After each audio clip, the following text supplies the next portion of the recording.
The strategic dynamic in the Indo-Pacific region has developed in ways that have naturally shaped our agenda for this weekend. The strategies of the US and China in this region remain central, as do the perspectives of Southeast Asian states on current geopolitical trends. The growth in number and importance of minilateral security arrangements in groups of 3, 4, or 5, plus or minus 1 or 2, is dazzling even the most astute observers of diplomatic practice. Military modernization continues apace. Exercises at sea and in the air often bring operators dangerously close to each other as each stick to their national scripts on where freedom to operate begins or ends. The internal conflict in Myanmar has stressed the institution of ASEAN. Korean ICBM tests multiply. Technological competition accelerates. The challenges of climate change and the requirement for developing green defense doctrines are pressing and urgent. All these issues are treated in depth in the IISS Asia-Pacific Regional Security Assessment 2022 released this week. It is impossible, however, to pass by the fact that we convene as a major war is occurring and a geopolitical earthquake exploding in Europe that affects the globe. Russia's unprovoked and illegal war against Ukraine started as a war for regime change and occupation and has morphed into one of annihilation and destruction. The military tactics displayed by the Russians have little connection to sane political objectives. The Western response has moved from noting that Ukraine was not in NATO but would be supported, to the determination to provide defensive weapons but avoid escalation, to the view that Russia's strategic failure must be assured, to the position that Ukraine can and must win, to the assertion that Russia's conventional power must be so reduced that it can never threaten a neighbor again. Personally, I don't feel it necessary to underscore that NATO countries have no NATO Article 5 obligation to come to the defense of Ukraine. I prefer to emphasize that Ukraine has a UN Article 51 right of self-defense, and any other UN member state has the right under the same Article 51, on the request of the defending state, to give it all the military support it may seek for its self-defense and in the service of collective security. The only similar case arose in August 1990 when Saddam Hussein invaded Kuwait with the clear intent fully to occupy it and with the possible subsequent ability to pose a direct threat to the Kingdom of Saudi Arabia. Then, the Middle East security order was hugely at stake. Today, it is the European security order and the largest country in Europe that has been attacked. It was already attacked in 2014. This time, Mr. Putin has said that Ukraine is not a nation and has developed maximalist aims for his campaign. To use a phrase commonly heard in Asia, the European security order is a core interest of the West. It is essential for the West to prevail in this contest, for Russia strategically to fail, and for Ukraine to be able to dictate peace terms that can have the support of its people. To get there, it is essential to repeat that defense is not escalation. The paradox is that even though NATO has no formal obligation to Ukraine, the reputation of NATO is at least partly at stake in this war. That reputation has been strengthened by a broad show of unity and by the applications of Sweden and Finland to join.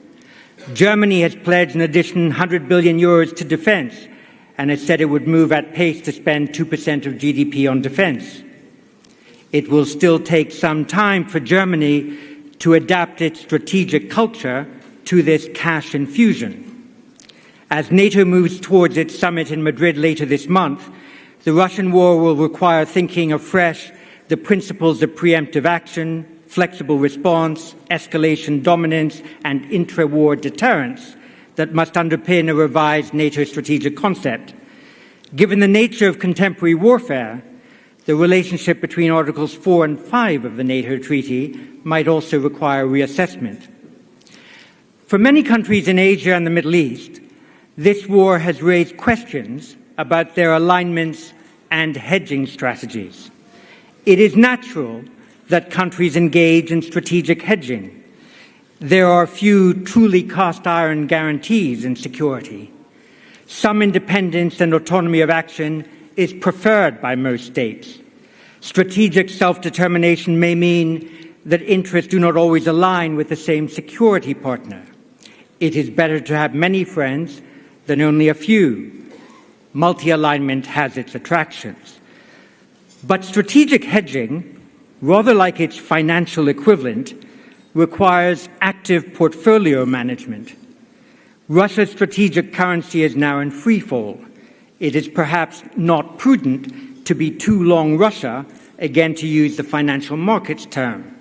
Indeed, being overweight Russia right now, including for those countries that have traditionally had Russia as a major arms supplier, may prove costly in the medium and perhaps rather soon. Rebalancing might become necessary. What this war has additionally shown is that the Euro-Atlantic and wider Indo-Pacific strategic theaters are codependent. The largest importer of Ukrainian wheat is Egypt, the second largest Indonesia. The impact of this war in Europe is felt internationally. For North Americans and Europeans, who this weekend will be pledging their commitments to the Indo-Pacific region, success in Europe is vital to success in Asia. It is not simply a question of time commitment, but one of credibility. Put bluntly, how can one speak about helping to support a free and open Indo-Pacific when so far it has not proven possible to ensure a free and open Black Sea? Negotiations are unlikely to be enough. It will require some risk-taking to get the traffic moving again from the Black Sea to the rest of the world. We are proud that, considering the global impact of Russia's invasion of Ukraine, President Zelensky has agreed to speak to us from Kiev tomorrow at exactly 4 p.m. Singapore time, and I know that most of you assembled here will wish to be in this hall at that time.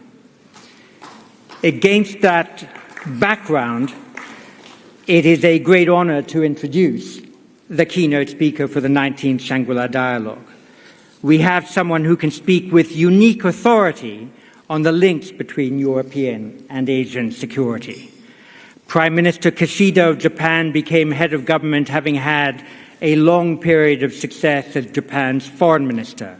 He represents in the Diet a Hiroshima constituency whose history naturally shapes his appreciation of the horrors of nuclear war.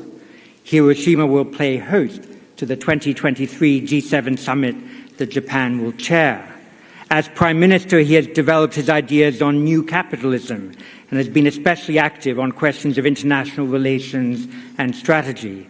He created a new cabinet position, Minister for Economic Security, which signaled the importance of economic statecraft in contemporary diplomacy, as well as the need to anticipate vulnerabilities caused by the various stresses on the global economic order. The Kishida administration will also be crafting a new national security strategy this year, the first update since 2013. Some in his party have suggested that Japan move toward the NATO standard of 2% of GDP expenditure on defense, a level that would put Japan as the third biggest defense spender in the world, behind only the US and China. Prime Minister Kishida, everyone in the audience and across the world will be fascinated to hear your thoughts on global security and Japan's contribution to it. It is an honor and a privilege to have you at the Shangri-La Dialogue. Prime Minister, the floor and this podium is yours.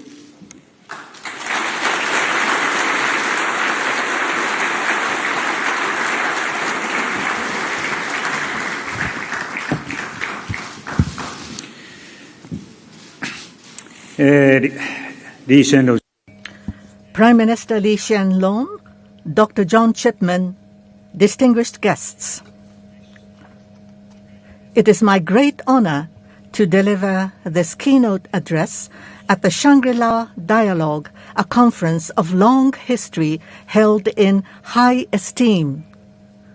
I would like to share with all the participants gathered here today how I perceive the current severe situation facing the international community and look ahead to the future we should all aspire to. There is no better place than this Shangri-La Dialogue to deepen such discussions. This is because Asia is indeed the center of gravity of the ever-expanding global economy, accounting for nearly 35% of it, and because the region continues to enjoy growth characterized by diversity and inclusiveness, with ASEAN upholding unity and centrality at its core.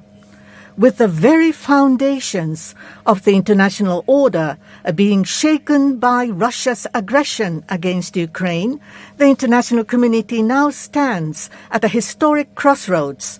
The last time the world faced such a major turning point was some 30 years ago.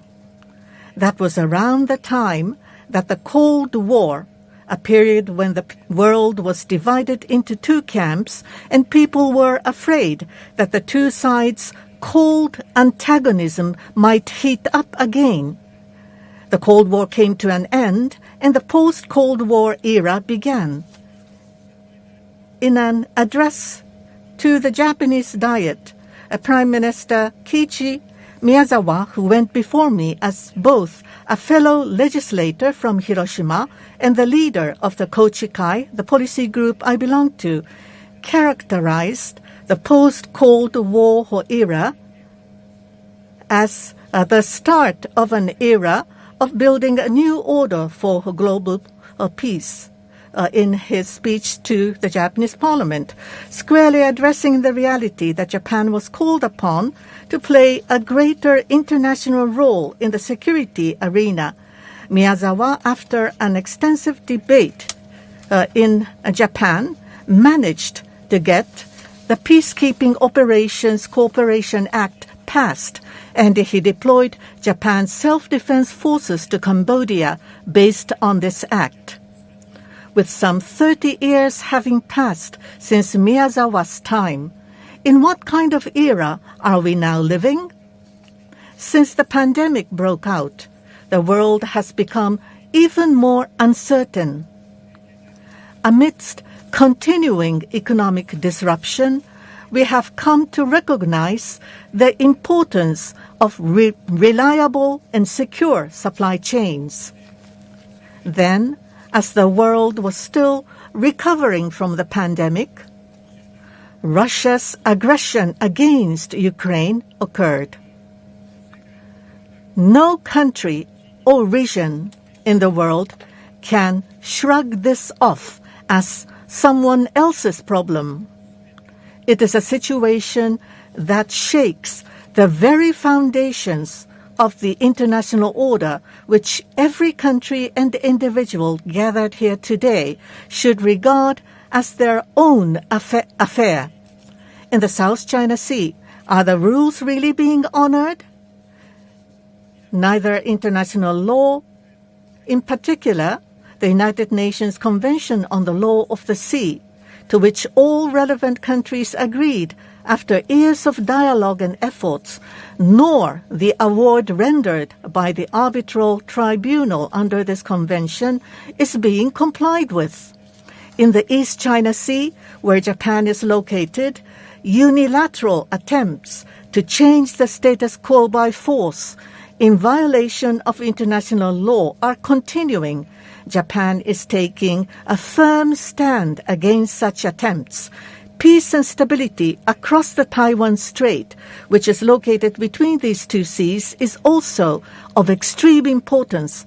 Unfortunately, much of activities not respecting people's diversity, free will, and human rights is also taking place in this region.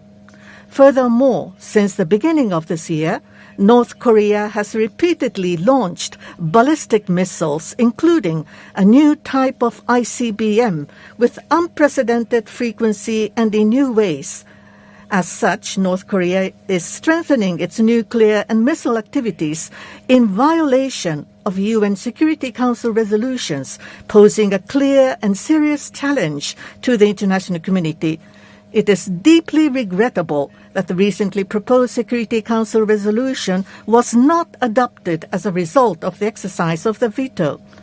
The abductions issue, which is a top priority for my administration, is also a serious violation of human rights.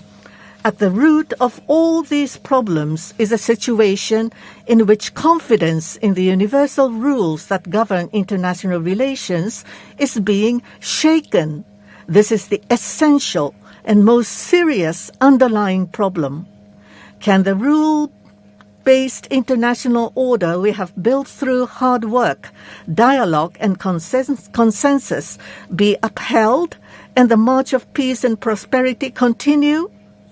Or will we return to a lawless world where rules are ignored and broken, where unilateral changes to the status quo by force are unchallenged and accepted, and where the strong coerce the weak militarily or economically? That is the choice we have to make today. Japan is the world's third largest economy and has consistently sought to bring about peace and prosperity in the region since the end of the Second World War, making contributions mainly in the economic field. Accordingly, the responsibility Japan must fulfill is heavy. With that understanding, what role should Japan play in realizing peace and prosperity as we face this crossroads in history? While focusing on universal values that everyone should respect and defend, we must firmly hold aloft the banner of our ideals for the future, such as a world without nuclear weapons, while also responding astutely and decisively as the situation demands. I am committed to realism diplomacy for a new era that adheres to this kind of thorough pragmatism. In the midst of all this, Japan will not lose its humility, flexibility in valuing diversity, or tolerance that respects the individuality of others. However, we will be more proactive than ever in tackling the challenges and crises that face Japan, Asia, and the world. Taking that perspective, in order to maintain and strengthen the peaceful order in this region, I will advance the Kishida vision for peace and boost Japan's diplomatic and security role in the region by promoting the following 5 pillars of initiatives. The first is maintaining and strengthening the rules-based, free and open international order. In particular, we will press forward in bringing new developments towards the free and open Indo-Pacific. The second is enhancing security.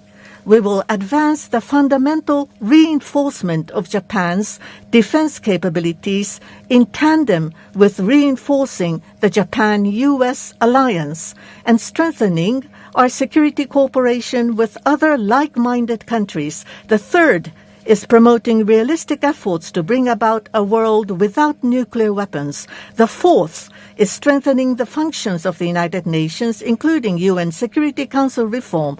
The fifth is strengthening international cooperation in new policy areas such as economic security. In order to bring peace to the international community, it is imperative that we first press forward in maintaining and strengthening the rules-based free and open international order. The rule of law serves as the foundation supporting this kind of international order. Alongside it are the peaceful resolution of disputes, the non-use of force, and respect for sovereignty. On the sea, it is freedom of navigation, and in the economy, free trade. Needless to say, respect for human rights is also critical, as is a democratic political system that reflects people's free will and diversity. These are common and universal principles developed by all people worldwide who, longing for world peace, have amassed collective wisdom. It goes without saying that the rules and principles I have just mentioned are also consistent with the purposes and principles of the United Nations Charter. Rules must be respected. Even if they become inconvenient, one cannot be allowed to act as if they did not exist, nor can one be allowed to unilaterally change them. If one wants to change them, a new consensus must be made. Japan has been promoting a free and open Indo-Pacific with a view to maintaining and strengthening the rules-based free and open international order in this region. And the vision we have advocated has come to gain broad support in the international community. Japan has consistently and vigorously supported the ASEAN outlook on the Indo-Pacific, which ASEAN has developed as its own basic policy. Looking around the world, a variety of actors, including the United States, Australia, India, the United Kingdom, France, Germany, Italy, the Netherlands, and the European Union, have all laid out visions for the Indo-Pacific. Sharing a common grand vision, like-minded partners are each taking action on their own initiative, not at the behest of others. This is the very concept of a free and open Indo-Pacific, which is based on inclusiveness, the so-called FOIP concept. In particular, here in the Indo-Pacific region, collaboration with ASEAN is absolutely essential.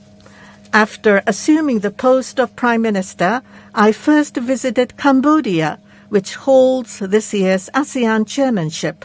Later, I visited Indonesia, Vietnam, and Thailand, and today I am here in Singapore. I have also held meetings with the leaders of ASEAN countries. The history of Japan and Southeast Asia is underpinned by a long history of goodwill and friendship. After the war, Japan supported the development of Southeast Asia, and Southeast Asian countries extended a helping hand to Japan in our recovery from the unprecedented earthquake and tsunami disaster. I would like to continue to work hand in hand with the leaders of ASEAN countries to deepen discussions on ways to ensure peace and prosperity in the region.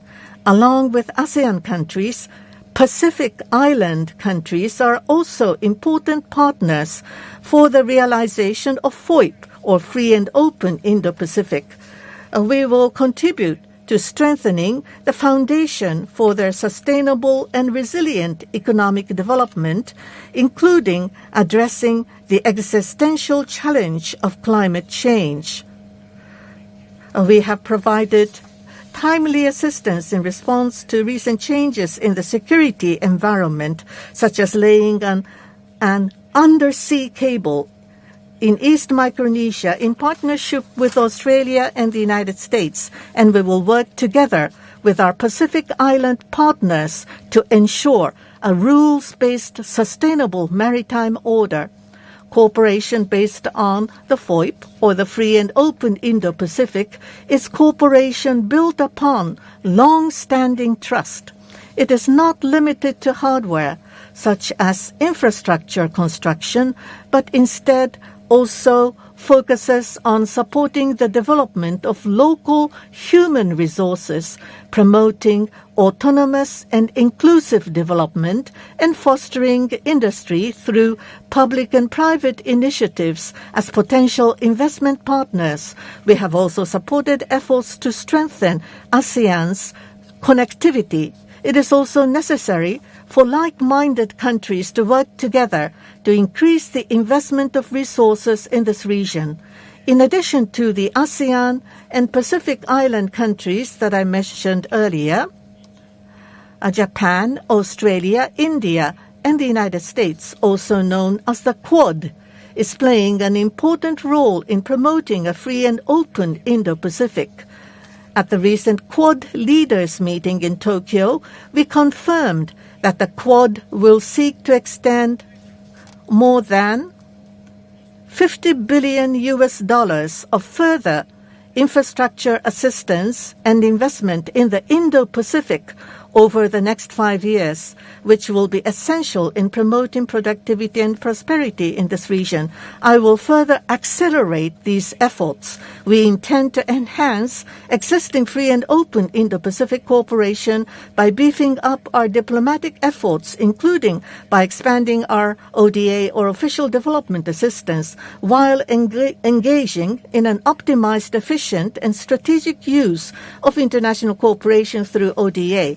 I will lay out a free and open Indo-Pacific plan for peace by next spring, which will strengthen Japan's efforts to further promote the vision of a free and open Indo-Pacific, with an emphasis on providing patrol vessels and enhancing maritime law enforcement capabilities, as well as cybersecurity, digital and green initiatives, and economic security. In recent years, Japan has particularly been strengthening its maritime security efforts while utilizing advanced technologies such as satellites, artificial intelligence, and unmanned aerial vehicles, and we will continue to share its knowledge and experience with other countries. From this perspective, over the next 3 years, we will make use of technical cooperation, training, and other means conducive to strengthening the maritime law enforcement capabilities of at least 20 countries, to promote efforts to train at least 800 maritime security personnel and strengthen their human resources networks. In addition, we will provide at least approximately $2 billion in assistance, such as the provision of maritime security equipment, including patrol vessels, and development of maritime transportation infrastructure in Indo-Pacific countries over the next 3 years. We will strengthen our support to Indo-Pacific countries utilizing cooperation of Quad and frameworks of international organizations. In addition, in order to maintain and strengthen the international order based on rules and universal values such as the rule of law, we will strengthen connections and networks among countries and peoples. To this end, we will train more than 1,500 personnel in the fields of the rule of law and governance over the next 3 years. Second, I would like to talk about the role Japan should play in the realm of security. In light of Russia's aggression against Ukraine, countries' perceptions on security have drastically changed around the world. Germany has announced that it will shift its security policy and raise its defense budget to 2% of its GDP. Finland and Sweden, Russia's neighbors, have changed their historical policy of neutrality and announced they have applied for NATO membership. I myself have a strong sense of urgency that Ukraine today may be East Asia tomorrow. Japan has also made the decision to shift our policy towards Russia. and is united with the international community in our efforts to impose strong sanctions against Russia and support Ukraine. As the Prime Minister of the peace-loving nation Japan, I have a responsibility to protect the lives and assets of the Japanese people and to contribute to a peaceful order in the region. I will seek to build a stable international order through dialogue, not confrontation. At the same time, however, we must be prepared for the emergence of an entity that tramples on the peace and security of other countries by force or threat without honoring the rules. As a means of preventing such situation and protecting ourselves, we need to enhance our deterrence and response capabilities. This will be absolutely essential if Japan is to learn to survive in the new era and keep speaking out as a standard bearer of peace. As the security environment surrounding Japan becomes increasingly severe, we will set out a new national security strategy by the end of this year. I am determined to fundamentally reinforce Japan's defense capabilities within the next 5 years and secure substantial increase of Japan's defense budget needed to effect such reinforcement. In doing so, we will not rule out any options, including the so-called counter-strike capabilities, and will realistically consider what is necessary to protect the lives and livelihoods of our people. To all of you, I stress that Japan's posture as a peace-loving nation will remain unchanged. Our efforts will proceed within the scope of our Constitution and in compliance with international law in a manner that does not alter the basic roles and missions shared between Japan and the United States under our alliance. We will continue to explain our approach to other countries in a transparent and thorough manner. No country can ensure its security entirely on its own. That is why I will promote multi-layered security cooperation with like-minded countries that share universal values, positioning the Japan-U.S. alliance as the linchpin. In my meeting with U.S. President Biden during his recent visit to Japan, he strongly supported my determination regarding Japan's defense capabilities.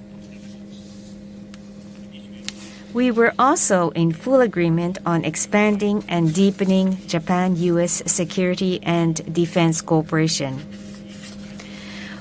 We will further reinforce the deterrence and response capabilities of the Japan-U.S. alliance, which has become the cornerstone of peace and stability in not only the Indo-Pacific, but also the entire world. At the same time, we will actively promote security cooperation with Australia and other like-minded countries. Prime Minister Lee Hsien Loong, I am extremely pleased to begin negotiations with Singapore to conclude a defense equipment and technology transfer agreement. We will continue to promote our efforts to conclude such defense equipment and technology transfer agreements with ASEAN countries and materialize specific cooperation projects according to their needs. Regarding reciprocal access agreements or RAAs, following the signing of an agreement with Australia in January, we have recently reached an agreement in principle with the United Kingdom. Japan will work closely with like-minded partners in Europe and Asia towards the conclusion of these agreements. In addition, in order to contribute to the realization of a free and open maritime order, Japan will dispatch a maritime self-defense force unit led by the destroyer Izumo to the Indo-Pacific region from June the 13th and conduct joint exercises with countries in the region, including Southeast Asia and the Pacific. Third, we will do our utmost towards achieving a world without nuclear weapons. Amid the crisis in Ukraine, the use of nuclear weapons by Russia is being discussed as a real possibility.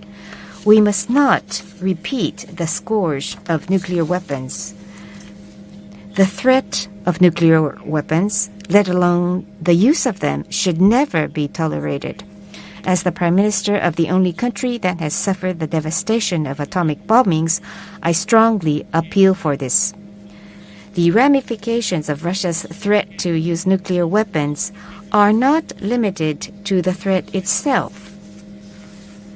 The threat may have already caused serious damage to the nuclear non-proliferation regime. It may have already made it even more difficult for countries seeking to develop nuclear weapons to abandon their plans. Moves to develop and possess nuclear weapons might even spread further to other countries. These are among the various concerns that have been voiced. Even before the Ukraine crisis, North Korea frequently and repeatedly launched ballistic missiles, including ICBM-class missiles, and we have grave concerns that yet another nuclear test is imminent. The non-transparent buildup of military capacity, including nuclear arsenals that can be seen in the vicinity of Japan, has become a serious regional security concern. The return to compliance with the Iran nuclear agreement has not yet been realized. I must admit that the path to a world without nuclear weapons has become even more challenging. It is, however, precisely because of this extremely difficult situation that I, Prime Minister with roots in Hiroshima, where an atomic bomb was dropped, have decided to speak out, work tirelessly to reverse the current situation, and contribute to any scale of improvement towards achieving a world without nuclear weapons. There is no contradiction between ensuring Japan's national security while squarely facing the reality of the harsh security environment surrounding Japan, and, at the same time, advancing towards the ideal of a world without nuclear weapons. Based on the relationship of trust we enjoy with the United States, our sole ally, Japan will present a roadmap that will take us from the reality to our ideal and press forward with realistic nuclear disarmament efforts. Greater transparency of nuclear forces is what underpins such efforts. It serves as the first step in supporting the irreversibility and verifiability of nuclear disarmament and in building trust among nuclear weapon states, as well as between nuclear weapon states and non-nuclear weapon states. Mindful of the non-transparent manner in which some countries have been increasing their nuclear capabilities, we call for all nuclear weapon states to disclose information regarding their nuclear forces. Together with countries concerned, we will encourage the United States and China to engage in bilateral dialogue on nuclear disarmament and arms control. In addition, it is also key to bring back discussions on the Comprehensive Test Ban Treaty, CTBT, and Fissile Material Cutoff Treaty, FMCT, which have recently become nearly forgotten.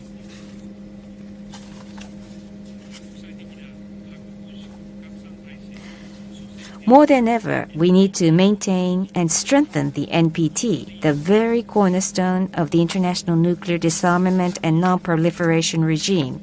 We will do everything to ensure that the NPT review conference in August, in which both nuclear weapon states and non-nuclear weapon states will participate, achieves a meaningful outcome.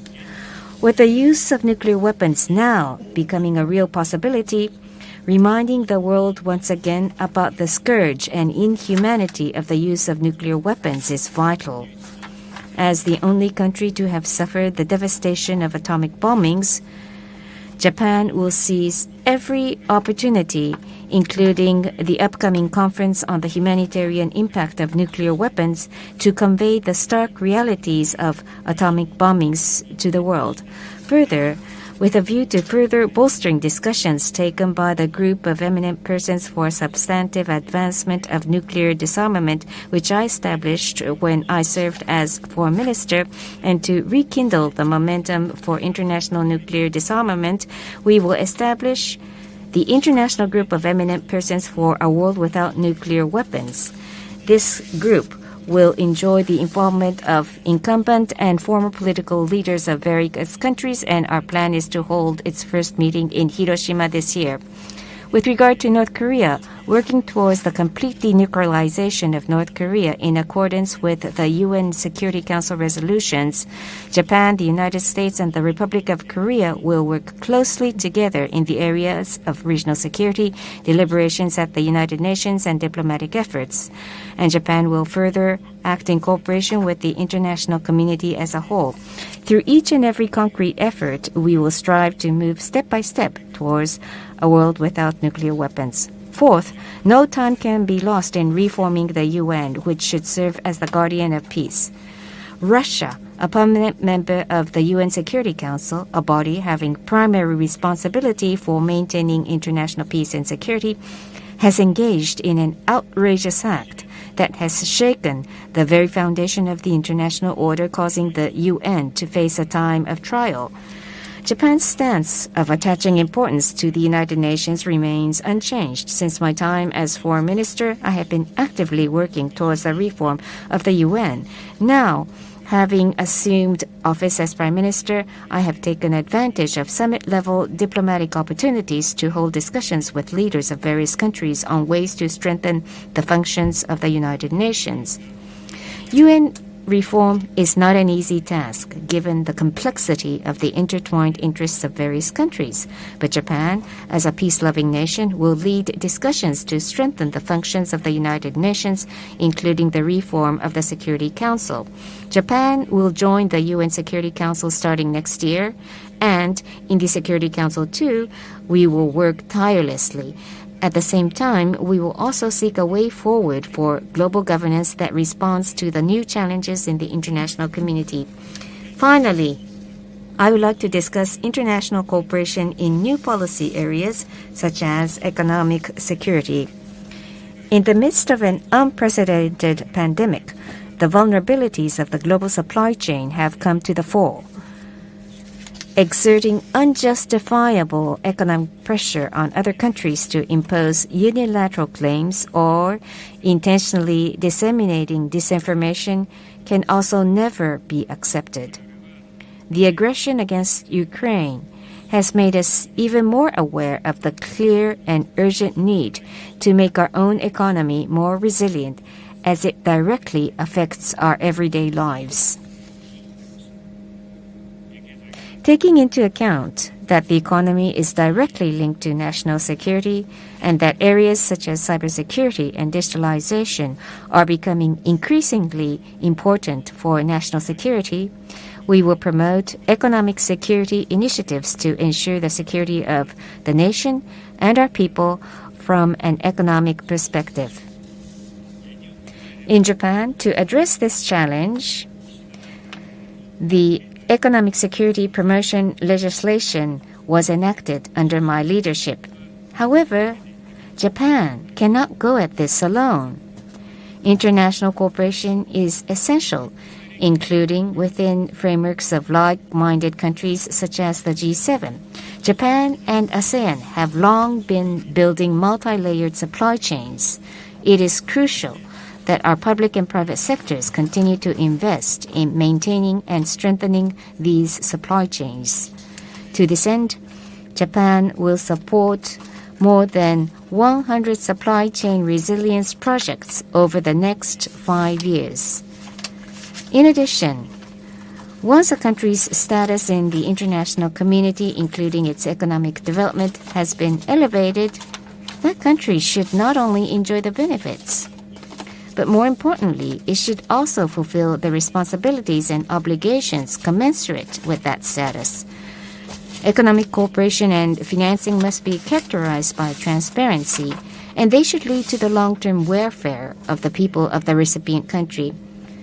We will continue to promote economic cooperation based on the idea of human security, respecting the ownership of each country and the interests of its nationals. To achieve prosperity in these difficult times, ASEAN and the Indo-Pacific region must remain the growth engine of the world. Japan will contribute to building resilient nations that can overcome any great or difficult challenges they may face.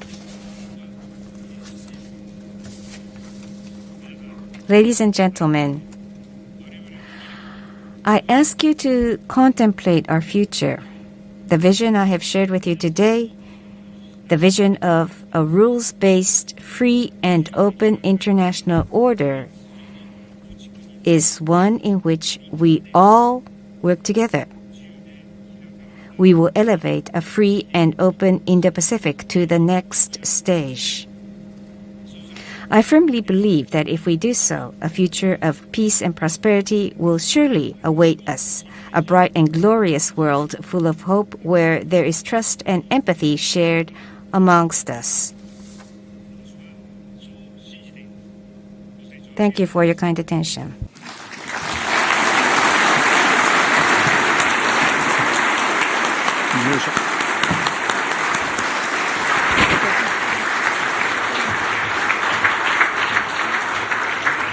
Prime Minister, thank you very much for a speech rooted in principle, rich in policy innovation and full of practical suggestions. I think we have time for 2 or 3 questions before opening it up to dinner. Yes, I think Yuka Koshino, I see.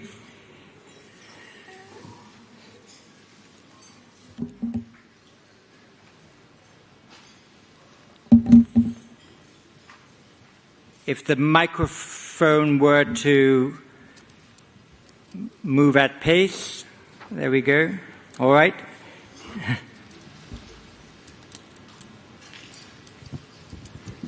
Thank you, John, and thank you very much, Prime Minister, for your speech on Kishida's vision for peace. So, as you made in your speech, you have been embracing your party fraction's tradition of pursuing realism diplomacy, which in my observation is to respond flexibly, but at times also boldly, to the drastically changing strategic environment, such as normalizing relationship with China in 1972, and also dispatching self-defense force for the first time to PKO mission in 1992, as you mentioned. So, in your realism diplomacy for the new era, what does that realism diplomacy look like? What do you hope to achieve in your realism diplomacy towards China? Thank you. Answer.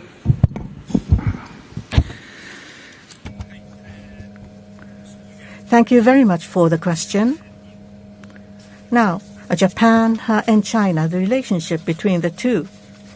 The relationship between our two countries is important not only for Japan and China, but also for the region and the international community. It is important for the peace and prosperity of the international society as well.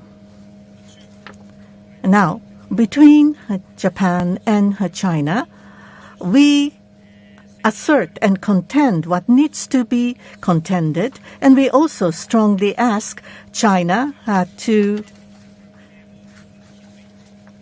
act responsibly and also to build a constructive and stable relationship, and we will cooperate in a shared issue and agenda. Both of us needs to make efforts to build such a relationship. And we also had a telephone summit meeting between our two countries in October last year. And the President Xi Jinping has also agreed that we need to work mutually to create a constructive and stable relationship. But because Japan and China are neighbors, and because we are neighbors, there are many issues pending between us. And for example, for the military developments, both of us needs to enhance transparency And by doing so, we will be able to execute accountability and also to create a relationship based upon trust and confidence. And because Japan and China are neighbors, we do have difficult issues between us, but for the peace and prosperity of the whole international community, I would like to create a constructive and stable relationship between the two countries. And I think there was General Liu He from the PLA Academy of Military Sciences, though I think you've just stepped down from there, but still hold an affiliation with the PLA. General, the floor is yours.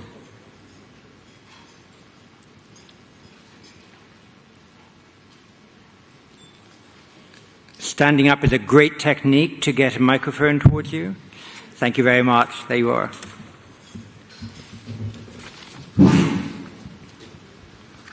我是中国人民解放军代表团的何雷中将。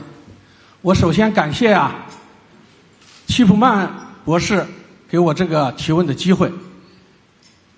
I'm Lieutenant General He Lei from PLA delegation. First of all, thank you, Dr. Chipman, for giving me the floor. 刚才听了岸田首相的主旨演讲，现在我提2个问题。第一个问题中日两国是隔海相望的近邻，分别是世界第2大、第3大经济体。中日两国的关系不仅关系到两国的和平稳定，而且对亚太地区甚至世界的和平稳定将产生重要的影响。Just now I heard the speech by Prime Minister Fumio Kishida. Now I have 2 questions for you. The first is also about China-Japan relationship. China and Japan are close neighbors, separated by a narrow strip of water, and they are separately the 2nd and 3rd largest economies in the world. And I think China-Japan relationship is not only a matter to the peace and stability to the 2 countries, but also that of Asia-Pacific, even the world. 岸田首相上任不久，就迎来了中日建交50周年。我想请问在50周年即将到来的时候，岸田首相对于中日两国的外交关系有什么总体设想？也就是说要达到一个什么样的目标？怎样实现这个目标？ Not long after you assumed the current post, we are having the 50th anniversary of the normalization of China-Japan relationship. So my question is, what is your major vision for China and Japan relationship during your tenure? And what are your major goals? And what major measures would you take accordingly? General, thank you very much. I think we've got enough there for the Prime Minister to work on. Prime Minister? Hi. Thank you very much for the question. Japan-China relationship. As you have pointed out, Japan-China relationship is not only important for the 2 countries, it has a major impact to the peace and prosperity of the world. So it is an important bilateral relationship. All the more so because we are neighbors, there are complex issues between us. That's true. But we want to make this a constructive and stable relationship. And with that in mind, I've talked over the phone with President Xi Jinping, and we concurred on that view. This is an important bilateral relationship. And in order to stabilize this extremely important bilateral relationship, we need to enhance communication and dialogue at all levels. We need to promote dialogue and communication in order to step by step build up a trust between us. That's the kind of effort I want to engage in. So I invite the support of all relevant actors. Thank you. So thank you very much. You've given us a splendid presentation tonight. I think all of us look forward to hearing in the coming months and year more detail about your free and open Indo-Pacific plan for peace with its diverse elements of maritime, digital, green, and economic security. We all appreciated your call for adherence to the Non-Proliferation Treaty and your underlining the importance of economic security in this world that is struggling to hang on to the gains of globalization of the previous generations. We've enjoyed you hugely tonight. Thank you very much indeed. Thank you.